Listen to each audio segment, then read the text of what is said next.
ഇന്നത്തെ ഞങ്ങളുടെ യാത്ര എന്ന് പറയുന്നത് അയർലൻഡിലെ കൗണ്ടി കെറിയിലുള്ള ഒരു മനോഹരമായ ബീച്ചിലേക്കാണ്. കൗമിനൂൾ ബീച്ച്, ഡിംഗിളിൻ്റെ പടിഞ്ഞാറ് ഡിംഗിൾ പെനിൻസുലയിലെ സ്ലീഹെഡിലാണ് ഇത് സ്ഥിതി ചെയ്യുന്നത്. തീരത്ത് സ്ഥിതി ചെയ്യുന്നതിനാൽ പട്ടണവും ബീച്ചുകളും ഒരു വിനോദസഞ്ചാര കേന്ദ്രമാക്കി മാറ്റി കഴിഞ്ഞിരിക്കുകയാണ്. ഡിംഗിൾ പെനിൻസുലയിലെ ഏറ്റവും ആകർഷണീയമായ റൂട്ടുകളിൽ ഒന്നാണ് സ്ലീഹെഡ് ഡ്രൈവ്.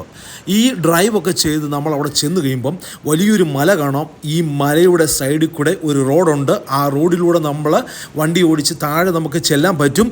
എന്നാൽ എല്ലാവരും മേളിലാണ് കാർ പാർക്കൊക്കെ ചെയ്തിട്ട് താഴോട്ട് നടന്ന് ഇറങ്ങിപ്പോകാനുള്ള സൗകര്യമുണ്ട്.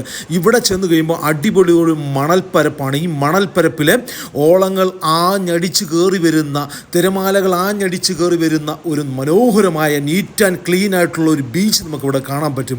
കുട്ടികളൊക്കെ കൊണ്ടുപോകാൻ പറ്റുന്ന അടിപൊളി ഒരു ബീച്ചാണ്. ഈ ബീച്ചിൻ്റെ മനോഹരമായ കാഴ്ചകളാണ് നിങ്ങൾ കാണുന്നത്.